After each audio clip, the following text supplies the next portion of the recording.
بسم اللہ الرحمن الرحیم الحمد للہ الذی شرفنا بافتخار عید المیلاد وأعاد علینا نعمت المولد المصطفی الذی هو علی الاطلاق خیر العباد والصلاة والسلام على سيدنا ومولانا وملجأنا ومأوانا الذي هو قرة العيون والفؤاد وعلى آله وأصحابه وعترته إلى يوم الميعاد. أما بعد فأعوذ بالله من الشيطان الرجيم. بسم الله الرحمن الرحيم. قال الله تبارك وتعالى في القرآن المجيد والفرقان الحميد اقرأ باسم ربك الذي خلق خلق الإنسان من علق اقرأ وربك الأكرم الذي علم بالقلم علم الإنسان ما لم يعلم. صدق الله مولانا العظيم وبلغنا رسوله النبي الكريم ونحن على ذلك من الشاهدين والشاكرين والحمد لله رب العالمين. تمام آباء محبت سے، ادب سے، شوق سے بآواز بلند حضور کی بارگاہ میں درود پاک پڑھیے. الصلاۃ والسلام علیک سیدی یا رسول اللہ، الصلاۃ والسلام علیک یا سیدی یا حبیب اللہ، الصلاۃ والسلام علیک یا رحمۃ للعالمین وعلى آلك وأصحابك يا شفیع المذنبین. آئیے تسکین جان زار کی باتیں کریں، آئیے تسکین جان زار کی باتیں کریں، ہجر کی شب سید الابرار کی باتیں کریں، اور بلبلیں کرتی رہیں گل کی چمن کی گفتگو، ہم محمد کے لب و رخسار کی باتیں کریں.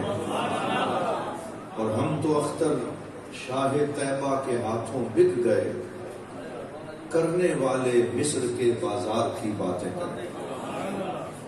لائق صد عزت و تکریم معزز و محتشم میزبان مکرم حضرت علامہ مولانا محمد سعید قادری صاحب زیدہ مجدہ، اور ان کے جملہ معزز و محتشم برادران اور ذی احتشام علماء کرام، ماشاءاللہ بڑی تعداد میں علماء کی سرپرستی اور ان کا وجود یہاں پہ غنیمت ہے. اللہ تعالیٰ ان علماء کا سایہ سلامت رکھے، اور جتنے بھی برادران اسلام بیٹھے ہیں اللہ تعالیٰ سب کی حاضری قبول فرمائے. اور حضرت فرید ملت حضرت قبلہ مولانا غلام فرید چشتی گولڈوی رحمۃ اللہ تعالیٰ علیہ، اللہ تعالیٰ ان کے درجات بلند فرمائے اور ان کو حضور صلی اللہ علیہ وسلم کی شفاعت سے بہرمند فرمائے. جس طرح حضرت فرما رہے تھے، واقعی یہ سجا ہوا گلشن، یہ دین کی بہاریں، یہ سنت رسول سے سجے ہوئے چہرے، اور یہ عجز و انکسار سے بھرپور پیشانیاں، اور یہ عظمت و رفعت کے شملے، اور یہ روشن چہرے بتا رہے ہیں کہ جانے والا بارگاہ رسالت مآب میں مقبولیت حاصل کر کے گیا ہے. اور یہ آثار بتاتے ہیں نا، پیر نصیر الدین نصیر رحمۃ اللہ تعالی علیہ فرماتے ہیں راستے صاف بتاتے ہیں کہ آپ آتے ہیں، اور ہم تو محفل کو سجاتے ہیں کہ آپ آتے ہیں، اور چاند تاروں میں نصیر آج بڑی ہلچل ہے، یہی آثار بتاتے ہیں کہ آپ آتے ہیں. اور جہاں جہاں سے وہ گزرے، جہاں جہاں ٹھہرے، وہی مقام محبت کی جلوہ گاہ بنے. جہاں سے سرکار کا گزر ہو جاتا ہے، جہاں حضور کی نظر کرم ہو جاتی ہے، وہاں ویرانیاں نہیں رہتی بلکہ وہاں آبادیاں ہو جاتی ہیں. مجھے وہ جملہ یاد ہے، میں اکثر ذکر کرتا رہتا ہوں کہ ہمارے شیخ کریم ضیاء الامت، مفکر اسلام، مفسر قرآن، نباز عصر حضرت پیر محمد کرم شاہ الازہری رحمۃ اللہ تعالی علیہ، ایک دفعہ آپ ایوان اقبال لاہور میں تشریف لے گئے. وہاں حضرت علامہ اقبال کی یاد میں جو ہے وہ ایک سیمینار منعقد تھا، اور اس میں پروفیسر محمد منور صاحب جو اس وقت صدر تھے اقبالیات اکیڈمی کے، وہ خطاب کر رہے تھے. تو انہوں نے اپنی گفتگو میں فرمایا عاشق کی بات کرتے ہوئے کہ عاشق کون ہوتا ہے، تو فرمایا کہ جو اپنے محبوب کی یاد میں تڑپتا رہے، اور جس کی آنکھیں ہر وقت عشق رسول سے نم رہے، اور جس کے دل میں تڑپ رہے. اور آخری جملہ ان کی زبان سے یہ نکل گیا کہ عاشق وہ ہوتا ہے کہ جب وہ جاتا ہے تو ویرانیاں چھوڑ جاتا ہے اور لوگ اس کو روتے رہتے ہیں. تو حضور ضیاء الامت رحمۃ اللہ تعالی علیہ مائک پہ تشریف لائے اور آپ نے فرمایا پروفیسر صاحب آپ کی ساری باتیں ٹھیک ہیں، لیکن اس آخری بات سے مجھے اتفاق نہیں ہے. عاشق وہ نہیں ہوتا جو پیچھے ویرانیاں چھوڑ کے جائے. فرمایا عاشق وہ ہوتا ہے جو اپنے پیچھے ہجوم عاشقاں چھوڑ کے جائے. عاشق وہ ہوتا ہے جو آبادیاں چھوڑ کے جائے. عاشق وہ ہوتا ہے جو ایسے افراد تیار کر کے جاتا ہے جو اس کے مرنے کے بعد بھی اس کے مشن کو دبنے نہیں دیتے، بلکہ اس کے جھنڈے کو سر بلند رکھتے ہیں. عاشق کا مزار آپ کو کبھی ویران نظر نہیں آئے. آپ جائیں بابا داتا علی حجویری کا مزار دیکھیں، اعلیٰ حضرت گولڑوی کا مزار دیکھیں، حضرت ضیاء الامت کا مزار دیکھیں، اللہ والوں کے مزارات پہ چلے جائیں، اجمیر شریف چلے جائیں، آپ کو بڑے بڑے سلاطین عالم، بڑے بڑے صدور، وزرائے اعظم جو اپنے وقت میں اپنے ناک پہ مکھی نہیں بیٹھنے دیتے تھے اور وہ تخت پہ براجمان رہتے تھے اور انہیں اپنی ریاست پہ بڑا مان تھا، ان کی قبروں پہ دھول اڑتی ہوئی نظر آئے گی اور ان کی قبریں ویرانے کا عالم پیش کریں گی. لیکن جب بھی عاشق کا بازار دیکھو گے تو اس پہ عشق کے دیوے جلتے ہوئے نظر آئیں گے. جب بھی عاشق کا بازار دیکھو گے اس پہ فاتحہ خوانی کے لیے ہاتھ اٹھے ہوئے نظر آئیں گے. اس لیے دعا کرو اللہ تعالی ہمیں بھی عشق عطا فرمائے. حضرت خواجہ سیالوی، خواجہ محمد شمس العارفین شمس الدین سیالوی رحمۃ اللہ تعالی سیال شریف میں بیٹھے ہوئے تھے، لنگر پکا ہوا تھا اور آپ کے سامنے چاول رکھے تھے، آپ چاول کھا رہے تھے. ایک مرید آیا تو آپ نے فرمایا، آپ موج میں آئے ہوئے تھے، فرمایا کیا چاہیے، کیا مانگنے آئے ہو؟ اس نے کہا مجھے ایک پاؤ عشق کا عطا فرمائے، ایک پاؤ عشق کا عطا فرمائے. تو حضرت خواجہ شمس العارفین نے اپنی سیالوی زبان میں فرمایا اشکے بھائی اشکے، ایک پاؤ عشق کیوں مانگنے آیا ہے؟ پھر آپ نے اپنی پلیٹ میں سے چاول کا ایک دانہ اٹھا کے اس کے منہ میں ڈالا، وہ وہیں پہ بے ہوش ہو کے گر گیا. فرمایا تجھ سے عاشق کے چاول کا ایک دانہ برداشت نہیں ہوتا. عشق پاؤ اور کلو کے حساب سے نہیں ملتا، یہ ایسی جنس نہیں ہے. عشق تو نگاہ یار سے ملتا ہے، عشق تو محبوب کی بارگاہ سے ملتا ہے. جب اللہ والوں کی ایک نگاہ ہو جاتی ہے تو وہ نسلوں کو بتار کے چلی جاتی ہے. حضرات محترم، یہ چند تمہیدی کلمات عرض کرنے کے بعد آپ خاطر جمع رکھیں، آپ ولیمے بھی کھائیں گے، آپ شادیوں میں بھی پہنچیں گے اور یہ فقیر آپ کو 1 بجے سے لیٹ نہیں کرے گا. اگرچہ میں لیٹ ہوں لیکن آپ کو لیٹ نہیں کریں گے. ہم بات انشاءاللہ 15 منٹ میں اپنی پوری کر لیں گے، اس لیے آپ محبت سے جلوہ کر رہے ہیں.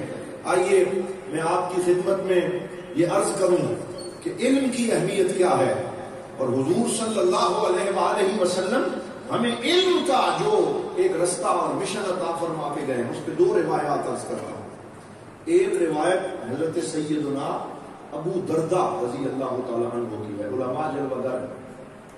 یہ حدیث انہوں نے موقوفاً روایت کی ہے، لیکن صحابی کی موقوف روایت جو غیبیات سے متعلق ہو وہ مرفوع کا حکم رکھتی. اس لیے یہ صحیح سند کے ساتھ یہ روایت کہ حضرت ابو دردہ رضی اللہ تعالیٰ عنہ فرماتے ہیں کہ حضور نبی رحمت صلی اللہ علیہ وسلم سے سنا، کن عالما او متعلما او سامعا للعلم او محبا لهم فلا تکن الخامسة فتهلك. یہ روایت فرمایا اگر تم کچھ بننا چاہتے ہو تو 4 شعبوں میں سے کسی شعبے میں آنا، 5ویں شعبے میں نہ جانا کہ تم ہلاک ہو جاؤ. یہ حضرت ابو دردہ نے امت کو پیغام دیا. بعض لوگ کہتے ہیں جی میں نے گاؤں کا چودھری بننا ہے، میں نے نمبردار بننا ہے، میں نے MNA بننا ہے، میں نے کونسلر بننا ہے. تو حضرت ابو دردہ سے پوچھا کہ کیا بننا چاہیے؟ تو آپ نے فرمایا 4 میں سے کوئی ایک بن جاؤ، 5ویں نہ بننا۔ وہ 4 کون سے ہیں سنیے، فرمایا کن عالما، سب سے پہلے تو یہ کوشش کرو کہ مصطفیٰ کریم کے دین کے عالم بن جاؤ۔ کیا بن جاؤ؟ حضور کے دین کے عالم بن جاؤ۔ یہ سب سے سپرلیٹو ڈگری۔ امت میں اگر کوئی عالم بن گیا ہے تو صوفی اور عارف بھی وہی ہوتا ہے جس کے پاس علم شریعت موجود ہو۔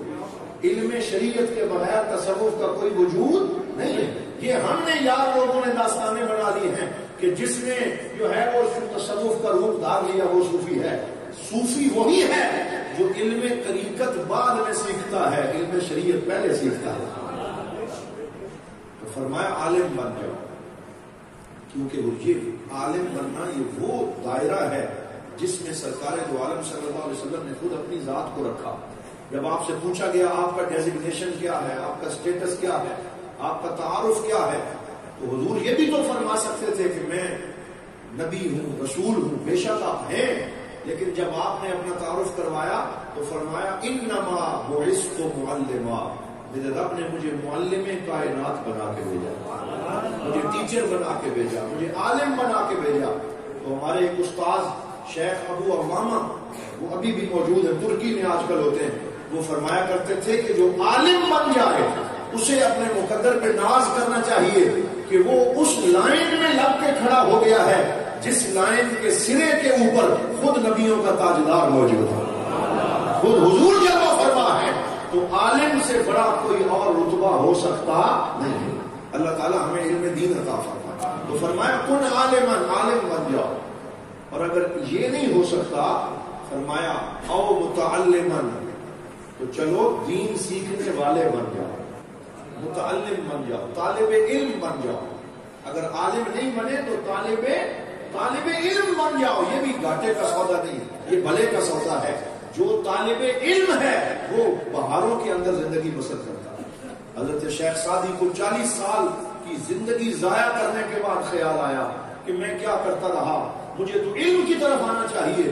تو آپ نے وہ شعر لکھا، 40 سال عمر عزیزت گزشت، مزاجے تو از حال طفلی نہ گشت۔ فرمایا ساتھی 40 سال ہو گئے ہیں، ابھی تک تو علم دین کی طرف نہیں آیا۔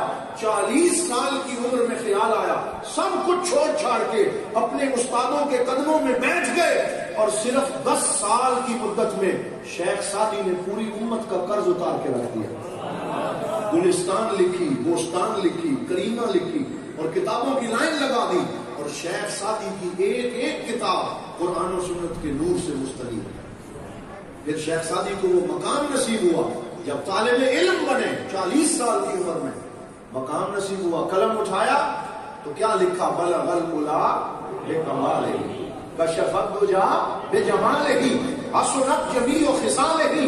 3 مصرے لکھ کے رک گئے، قلم آگے چل نہیں رہا، آگے کیا لکھوں، آگے کیا لکھوں سمجھ نہیں آ رہی، قلم رک گیا، آمد ختم ہو گئی۔ ابھی اسی سوچ میں مراقبے کی کیفیت میں بیٹھے تھے تو طالب علموں سے حضور کو پیار جو ہے، سرکار شیخ سعدی کے خواب میں تشریف لے آئے۔ سرکار نے فرمایا سعدی ربائی پوری کر۔ یا رسول اللہ کیسے پوری کروں؟ فرمایا پڑھ بلغ العلا بکمالہ، کشف الدجا بجمالہ، حسنت جمیع خصالہ۔ سعدی خاموش ہوئے، حضور نے فرمایا آگے میں کہتا ہوں، کہو صلو علیہ وآلہ۔ تو حضور اپنے علماء اور اپنے دین کے طلباء پہ بڑی کرم نوازی فرماتے ہیں۔ ہمارے شیخ کریم حضور غریب نواز حضرت قبلہ پیر محمد امین الحسنات شاہ صاحب دامت برکاتہ القدسیہ اکثر ہمیں یہ واقعہ سناتے ہیں، بڑا مشہور واقعہ ہے کہ سبکتگین یہ افغانستان کا بادشاہ گزرا، اس کے بیٹے کا نام تھا محمود غزنوی، آپ سب جانتے ہیں کیا نام تھا، بولیے، سلطان محمود غزنوی۔ تو وہ لوگ اسے کہتے تھے کہ تو سبکتگین کی سگی اولاد نہیں ہے بلکہ تو لے پالک ہے، اڈاپٹڈ چائلڈ ہے، اس نے تجھے لے کے پال لیا۔ تو اس کے دل میں یہ کھٹکا لگا رہتا کہ پتہ نہیں میرا نسب صحیح ہے یا واقعی ان لوگوں کی بات ٹھیک ہے۔ دوسرا اس کے ذہن میں یہ سوال آتا تھا کہ یہ مولوی کہتے ہیں العلماء ورثۃ الانبیاء، کہ علماء انبیاء کے وارث ہیں، اور انبیاء درہم اور دینار کی وراثت چھوڑ کے نہیں جاتے، انبیاء علم و معرفت کی وراثت چھوڑ کے جاتے ہیں، ان کی وراثت علم ہے۔ وہ کہتا تھا، سلطان محمود غزنوی فرماتے تھے کہ میں سمجھتا تھا کہ یہ مولویوں نے گھڑ لی یہ بات، وارث تو حضور کا خلفاء اور بادشاہوں کو ہونا چاہیے، جنہوں نے تخت سنبھالا ہے، جو رعایا کی خدمت کرتے ہیں انہیں وارث ہونا چاہیے، یہ علماء کو کیوں وارث بنایا گیا؟ تو اس حدیث میں بھی ڈاؤٹ تھا، اپنے نسب میں بھی ڈاؤٹ تھا، اور ایک ان کے ذہن میں یہ کھٹکا تھا کہ پتہ نہیں مرنے کے بعد میری بخشش ہوگی یا نہیں ہوگی۔ 3 سوال ذہن میں لے کے سلطان محمود غزنوی پھرتا رہتا تھا۔ تو ایک دن جب سفر پہ جا رہا تھا، رات کا وقت تھا، اور بادشاہ کے درباری فانوس اٹھا کے اور روشنیاں جلا کے مشعلیں اٹھا کے اس کے ساتھ ساتھ چل رہے تھے، تو محمود غزنوی نے دیکھا کہ وہ جس شہر سے گزر رہا ہے وہاں ایک چھوٹی سی مسجد ہے، اور اس کے اندر دین کا ایک طالب علم قرآن حکیم اور کوئی کتاب اٹھا کے پڑھنا چاہتا ہے، لیکن روشنی نہیں ہے۔ وہ باہر ایک ریڑی بان کے پاس آتا ہے اور اس کی روشنی کے سائے میں چند لائنیں پڑھتا ہے، پھر اندر اندھیرے میں جا کے انہیں یاد کرتا ہے، پھر باہر آتا ہے، تھوڑی سی روشنی پہ چند لائنیں دیکھتا ہے، پھر اندر جا کے انہیں یاد کرتا ہے۔ اسے بڑی مشقت کا سامنا ہے، تحصیل علم میں رکاوٹ پیدا ہو رہی ہے اور اس کے لیے مشکلات ہیں۔ محمود غزنوی کا دل نرم ہو گیا، اس نے کہا یہ میرے نبی کے دین کا ایک طالب علم ہے اور میری رعایا میں ہے، اور اسے پڑھنے کے لیے روشنی میسر نہیں ہے۔ اس نے اپنے درباریوں سے کہا دربار اور شاہی خرچے سے اس مسجد میں اسے تیل اور اچھی مشعل اور چراغ دان مہیا کیے جائیں تاکہ یہ دین کو پڑھ سکے، یہ دین کا عالم بن سکے، اس کی یہ مشقت ختم ہو جائے۔ دین کے ایک طالب علم کے لیے روشنی کا بندوبست کیا، جا کے جب اپنے اطلس و کم خواب کے بستر پہ لیٹا اور ریشمی سرانے پہ سر رکھا اور جب سو گیا، سرکار دو عالم صلی اللہ علیہ وسلم نے کرم فرمایا اور سلطان محمود غزنوی کے خواب میں تشریف لائے، اپنی زیارت کروائی۔ دعا کرو اللہ تعالیٰ ہمیں بھی اپنی زندگی میں حضور کے رخ زیبا کا دیدار عطا فرمائے۔ حضور نے زیارت کروائی اور جو تینوں سوال اس کے ذہن میں کھٹکتے تھے، سرکار نے دین کے ایک طالب علم کی خدمت کی وجہ سے اس کے تینوں سوالوں کا جواب دے دیا۔ حضور نے فرمایا اے سبکتگین کے بیٹے، کیا فرمایا؟ اے سبکتگین کے بیٹے، تو نے میرے وارث کی خدمت کی ہے، جا میں تجھے جنت کا پروانہ عطا کرتا ہوں۔ یعنی ایک جملے میں تینوں مسئلے بھی حل کر لیے، اور حل کیوں کیے؟ کیونکہ بادشاہ نے علم دین پڑھنے والوں کی خدمت کی تھی۔ آج ہمارے بادشاہوں کو سوچنا چاہیے، جو اس ملک میں نئے نئے قانون لا رہے ہیں، مدارس پہ ناطقہ بند کر رہے ہیں، مدارس کو کہتے ہیں جو تمہیں 10 روپے بھی دے گا ہم اس سے منی ٹریل پوچھیں گے، ہم اس سے فلاں پوچھیں گے، ہم مسجدوں کے لیے یہ نظام بنائیں گے، اور اس وقف کے نظام کو روکنا چاہتے ہیں اور بیرونی لابیز ان میں انوالو ہیں۔ میں انہیں بتانا چاہتا ہوں حکمرانوں، نبی کے دین کے ان خادموں کے راستے تنگ نہ کرو۔ اگر ان کے لیے آسانی پیدا کرو گے، مدینے کا تاجدار بھی خوش ہو جائے گا، اللہ رب العالمین بھی خوش ہوگا۔ مدارس کے لیے آسانیاں پیدا کرو، مشکلات پیدا نہ کرو۔ تو وہ حدیث مکمل کر لیں۔ حضور نے فرمایا عالم بنو یا طالب علم بنو، اور اگر اتنا ٹائم بھی نہیں ہے، یہ بعض لوگ کہتے ہیں نہیں جی سنت ٹائم ہی نہیں ملتا، کم بڑے نے، تو سرکار نے انہیں بھی معروف نہیں کیا، مل کے کہو صلی اللہ علیہ وسلم۔ حضور بھی تو رحمت للعالمین ہے، سرکار نے تیسرا آپشن عطا فرمایا عالم بنو۔ بہت اچھا، یہ علماء بیٹھے ہیں، یہ خوش نصیب ہیں جن کو سرکار دو عالم صلی اللہ علیہ وسلم کی اس حکم کے پہلے حصے پہ عمل کرنے کی سعادت ملی ہے۔ سامنے طلباء بیٹھے ہیں جو دین کے طالب علم ہیں، لیکن جو اس کیٹیگری میں نہ آ سکے، تو فرمایا پھر ایک تیسری بھی کیٹیگری ہے، وہ کیا ہے؟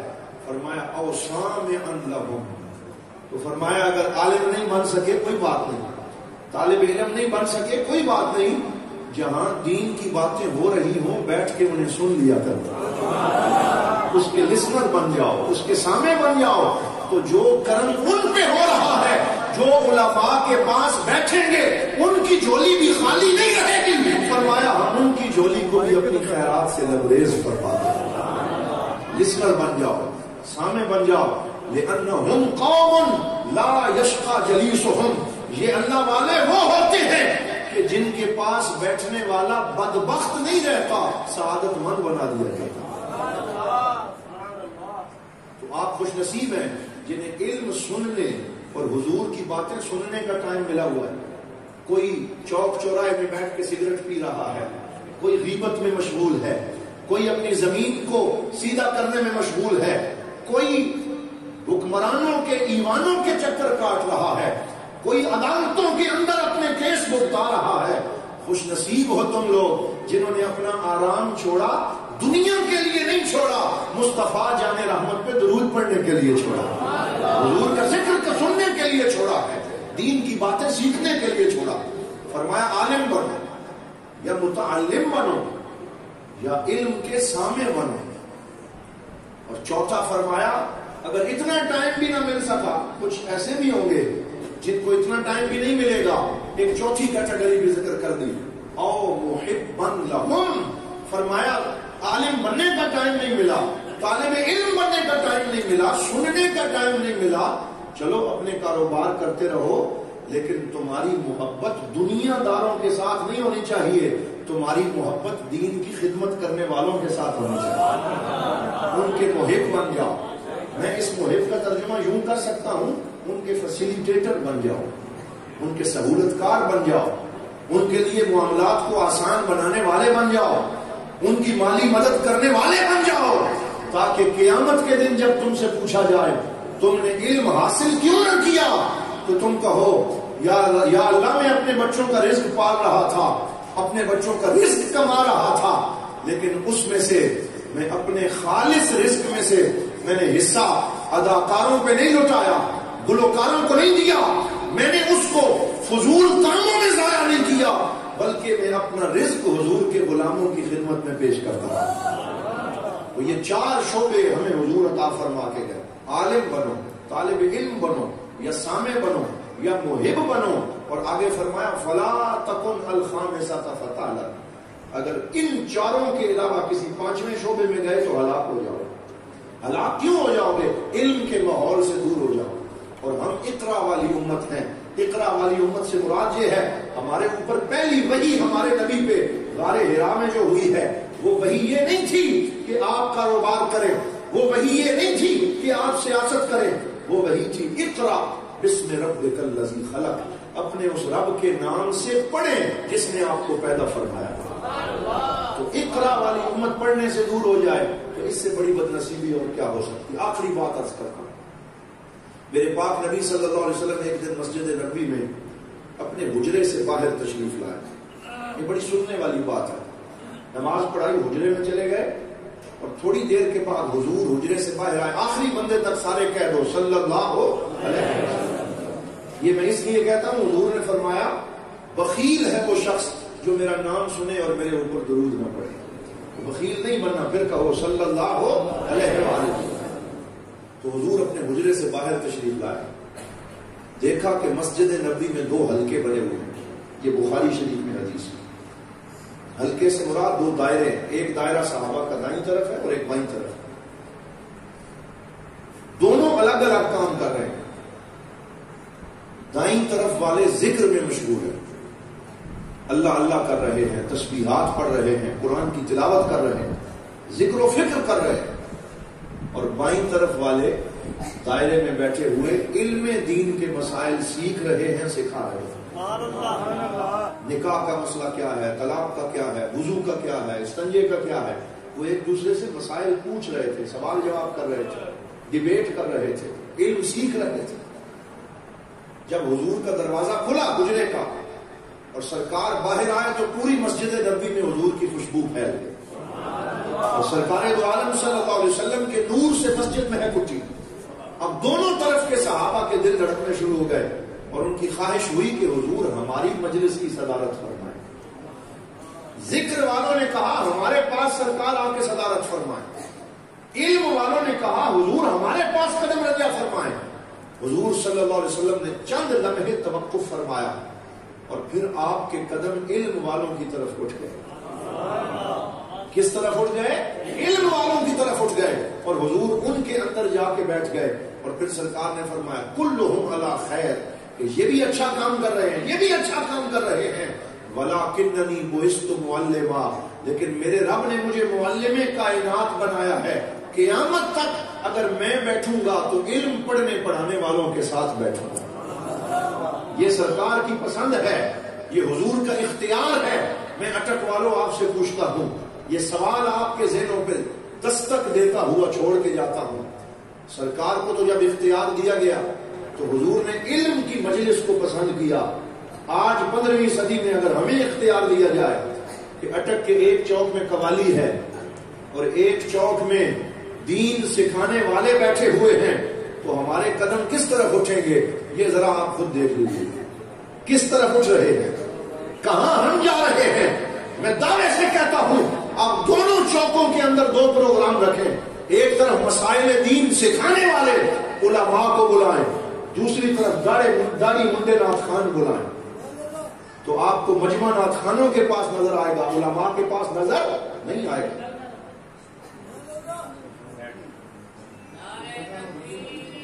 ماشاءاللہ ماشاءاللہ. نعرہ تکبیر، نعرہ رسالت، سیدی مرشدی.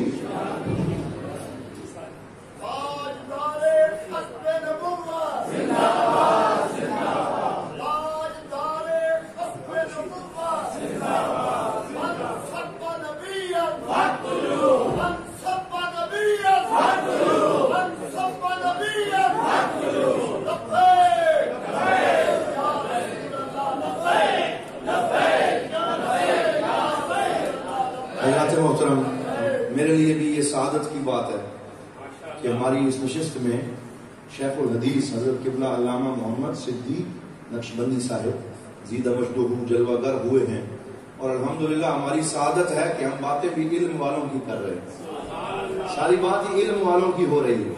تو سرکار کو جب یہ آپشن ملا کہ ذکر والوں کی مجلس میں جائیں یا علم والوں کی مجلس میں جائیں، تو سرکار نے مجلس علم کو اختیار فرمایا اور فرمایا مجھے معلم کائنات بنا کے بھیجا گیا ہے. اور میں آپ سے یہ عرض کر رہا تھا، یہ شومی قسمت ہے. ہمارا مزاج بدل گیا، ہماری ترجیحات بدل گئیں. آج اگر ہمیں آپشن ملے، ہمارے قدم قوالی کی طرف اٹھتے ہیں. قوالی بھی چشتی سنتے ہیں، میں کوئی مذمت نہیں کر رہا، ہم چشتی ہیں، قوالی سنتے ہیں. لیکن ہمارے جن بزرگوں نے قوالی سنی اور سنائی ہے، وہ قوالی بعد میں سنتے تھے. قال اللہ و قال رسول کی صدا پہلے لگاتے تھے. وہ عالم تھے، وہ علماء تھے، جن میں سب سے بڑے اس صدی کے عالم کا اگر میں نام لوں تو وہ حضرت اعلیٰ حضرت گولڑوی پیر سید میر علی شاہ صاحب جی رحمت اللہ تعالی علیہ ہیں. ان کی ایک بات سنا کے میں اپنی گفتگو ختم کر لیتا ہوں، تاکہ امام علی مقام کا ذکر بھی ہو جائے، اہل بیت کی بات بھی ہو جائے، اور پیر سید میر علی شاہ صاحب کی بات بھی ہو جائے. مہر منیر میں یہ واقعہ لکھا ہوا ہے کہ ایک گورا، ایک انگریز، ایک پادری، وہ ٹرین سے سفر کرتے کرتے بولڈا اسٹیشن پہ پہنچا. یہ میرے منیر میں موجود ہے. اور اس نے پوچھا کہ میں نے مسلمانوں کے بڑے عالم پیر سید میر علی شاہ صاحب سے ملنا. لوگوں نے بتایا جاؤ بیٹھے ہوئے ہیں، جاؤ زیارت کرو. تو یہ سن 1900 سے 1-2 سال پہلے کی بات ہے. یعنی جب آپ نے مرزا قادیانی کو مباہلہ اور اس سے مناظرہ کا چیلنج کیا، اور جب آپ مینار پاکستان میں جا کے 3 دن تک بیٹھے رہے، یہ اس سے تھوڑے دن پہلے کی بات ہے کہ وہ آیا. آپ اپنے تخت شریف پہ بیٹھے ہوئے تھے. توجہ فرمائیں، وہ انگریز آیا اور اس نے آ کے کہا کہ میں بڑی دور سے آیا ہوں اور آپ سے ایک سوال کرنے آیا. وہ اورینٹلسٹ اور مستشرق تھا. فرمایا پوچھو کیا پوچھنا ہے. کہنے لگا کہ میں نے قرآن پڑھا ہے انگلش ترجمے کے ساتھ. آپ اپنے نبی کے نواسوں کا بڑا ذکر کرتے ہیں، کبھی امام حسن کی بات کرتے ہیں، کبھی امام حسین کی بات کرتے ہیں، اور ان کا نام لے لے کے اپنے سینے ٹھنڈے کرتے ہیں. تو اگر اتنا ہی ان کا مقام ہوتا تو ایک ایک دفعہ تو ان کا نام اور ان کا ذکر قرآن میں آ جاتا. کیونکہ جب مدینے میں قرآن نازل ہو رہا تھا سن 4 ہجری میں، سن 5 ہجری میں، وہ شہزادے تولد ہو چکے تھے اور ان کی ولادت ہو چکی تھی. تو پھر ان کا کا ذکر قرآن میں کیوں نہیں آیا؟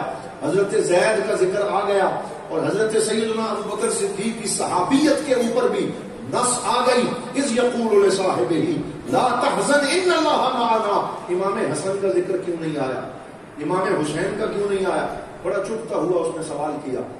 حضرت پیر سید میر علی شاہ صاحب تاجدار گولڑا رضی اللہ تعالیٰ، آپ گھبرائے نہیں، آپ چین بچبی نہیں ہوئے، آپ کے ماتھے پہ کوئی شکن نمودار نہیں ہوئی۔ آپ نے فرمایا گورا صاحب یہ بتاؤ تو نے ہمارا قرآن پڑھا ہے؟ کیا فرمایا؟ تو نے ہمارا قرآن پڑھا ہے؟ تو اس نے پاکٹ سائز قرآن نکال لیا اور انگلش ترجمے کے ساتھ کہنے لگا میں تو پڑھا ہے، سارا پڑھا ہے۔ تو فرمایا پڑھا ہے لیکن ایمان کی نگاہ کے ساتھ نہیں پڑھا، کسی عاشق کی نگاہ سے نہیں پڑھا۔ فرمایا تو نے ایک دفعہ قرآن پڑھا، تجھے قرآن دانی کا دعویٰ ہے، مجھے عمر گزری ہے کسی کام کے کرتے ہوئے، تو میر علی شاہ کو قرآن دانی کا دعویٰ نہیں ہے، لیکن آؤ میں تمہیں بتاتا ہوں کہ ہر لفظ میں امام حسن کا ذکر بھی موجود ہے، امام حسین کا ذکر بھی موجود ہے۔ کہنے لگا کہ میں موجود ہوں، مجھے بتائیے۔ تو آپ نے فرمایا پڑھو، پہلی آیت پڑھو۔ تو اس نے کھول کے پڑھا بسم اللہ الرحمن الرحیم۔ تو آپ نے فرمایا آگے جانے کی ضرورت نہیں ہے، یہیں پہ رک جاؤ، یہ علم ہے، یہ معرفت ہے، یہ ان خوش نصیب لوگوں کی بات ہے جنہوں نے اپنا وقت ضائع نہیں کیا بلکہ علماء کے قدموں میں بیٹھ کے علم سیکھا ہے، پھر حضرت شمس العارفین سیالوی کے پاس جا کے معرفت سیکھی اور علم و معرفت کو جمع کیا ہے اور بحر ناپیدا کنار بن گئے ہیں۔ آپ نے فرمایا بسم اللہ شریف پہ رک جاؤ اور مجھے یہ بتاؤ کہ تمہیں علم الاعداد آتا ہے؟ یہ پورا ایک علم ہے جسے علم الاعداد کہتے ہیں۔ آج کل اگر پوچھا جائے تو شاید ہی کوئی ہو جو بتا سکے کہ میں علم الاعداد جانتا ہوں، جس میں 28 حروف ہوتے ہیں، ابجد حمز ہتی کلمن صافت قرصت سخص دزب، یہ پورے 28 حروف ہیں، ان کے نمبر نکلتے ہیں اور ان نمبر سے پھر ہر حرف کے عدد نکالے جاتے ہیں، پھر انہیں جمع کیا جاتا ہے۔ یہ پورا ایک علم ہے اور اسی علم کے تحت ہم کہتے ہیں، جب ہم کہتے ہیں نا اسم محمد صلی اللہ علیہ وسلم، تو اس کے عدد کتنے ہیں؟ جب آپ علم الاعداد والوں سے پوچھیں گے وہ کہیں گے 92، کیا کہیں گے کتنے ہیں؟ 92۔ اور یہ خاص بات ہے کہ حضور کے نام کے عدد بھی 92 ہیں اور پاکستان کا کوڈ بھی 92 ہے۔ اس سے پتہ چلتا ہے کہ پاکستان عطائے رسول ہے، یہ سرکار کی نظر کرم سے پاکستان کے نظام چل رہے ہیں، تو ہر لفظ کے عدد ہوتے ہیں۔ تو وہ کہنے لگا جی مجھے، وہ مستشرق تھا، اس نے کہا مجھے علم الاعداد آتا ہے۔ اس نے قلم کاغذ نکال لیا، آپ نے جس حرف کے عدد نکالنے ہیں میں نکالوں گا۔ تو آپ نے فرمایا نکالو ذرا، امام حسن کے عدد نکالو، اس کے امام حسن، الف میم ہے سین اور نون، ان کے عدد نکالو۔ جب اس نے نکالے کہنے لگا یہ پورے 200 بنتے ہیں۔ کتنے بنتے ہیں؟ 200۔ پھر آپ نے فرمایا آپ امام حسین کے عدد نکالو، وہ نکال کے کہنے لگا اس میں صرف ایک یہ زیادہ ہے تو یہ 210 بنتے ہیں۔ فرمایا جمع کرو۔ پھر فرمایا امام حسن مجتبی کی ولادت نکالو، تو 3 ہجری لکھوایا۔ پھر آپ نے فرمایا کہ امام حسین کی شہادت کا سن نکالو، 61 ہجری بتایا۔ پھر کرب و بلا کے عدد نکلوائے، شہادت کے عدد نکلوائے۔ جب یہ سارے جمع کیے یہ کتنے بنتے ہیں؟ کہنے لگا 786 بنتے ہیں۔ اور یہ کتنے بنتے ہیں؟ 786۔ فرمایا اب ذرا عدد نکالو، بسم اللہ الرحمن الرحیم کے عدد کتنے ہیں؟ تو جب وہ نکالے تو کہنے لگا یہ بھی 786 بنتے ہیں۔ تو آپ نے فرمایا کہ تو پورے قرآن کی بات کرتا ہے، اگر محبت سے پڑھا جائے تو بسم اللہ الرحمن الرحیم میں امام حسن کی زندگی بھی موجود ہے، امام حسین کی زندگی بھی موجود ہے، کرب و بلا بھی موجود ہے، دونوں کی شہادت بھی موجود ہے۔ تو یہ وہ علم والے ہیں جنہوں نے مسائل ہمیں سکھائے ہیں اور جنہوں نے ہمیں بتایا ہے کہ علم حاصل کرنا کتنا ضروری ہے۔ حضرت فرید ملت نے اپنی زندگی اسی علم اور تعلیم و تعلم میں گزاری، اپنے 5 بیٹوں کو دین کی راہ پہ چلایا، کیونکہ یہ راز وہ سمجھ گئے تھے کہ سرکار دو عالم اپنے ان غلاموں پہ خوش ہوتے ہیں جو اپنے بیٹوں کو دین کے علم کی طرف لگاتے ہیں۔ ہمیں سیکھنا چاہیے کہ ہم اپنی اولادوں کو مدارس کے لیے وقف کریں، انہیں اس راستے پہ لے کے آئیں، انہیں قرآن حفظ کروائیں، پھر انہیں قرآن کا فہم سکھانے کے لیے ان مدارس میں داخل کروائیں۔ ان مدارس کو ہم مضبوط کریں. میں دعا گو ہوں اللہ تعالیٰ صاحبزادہ محمد سعید قادری صاحب جنہوں نے بیرا شریف سے کی محنت سے اکتساب فیض کیا، اور یہ بیرا شریف جتنا عرصہ رہے ہمارے استاد گرامی حضرت العلام قبلہ ملک محمد بوستان صاحب زیدہ مجدہ کے خادم خاص رہے، ان سے علم سیکھا، تمام اساتذہ کے منظور نظر رہے، بہترین وقت گزارا، اور اب واپس تشریف لائے تو بیرا شریف سے علم بھی ملا، اپنے والد گرامی سے تصوف کی چاشنی بھی حاصل کی ہے، اور اب یہ اپنے والد گرامی کی مسند پہ بیٹھے ہیں. میں ان کے لیے دعا گو ہوں کہ اللہ تعالیٰ ان بزرگوں کی اور مشائخ کی نظر کرم کا صدقہ ان کی مستقبل کی راہیں آسان فرمائے، اور ان کے جملہ برادران کو اللہ تعالیٰ مزید برکتیں عطا فرمائے، اور اس ادارے کو دن دگنی رات دگنی ترقی اللہ تعالیٰ نصیب فرمائے، اور ہماری حاضری قبول فرمائے. وآخر دعوانا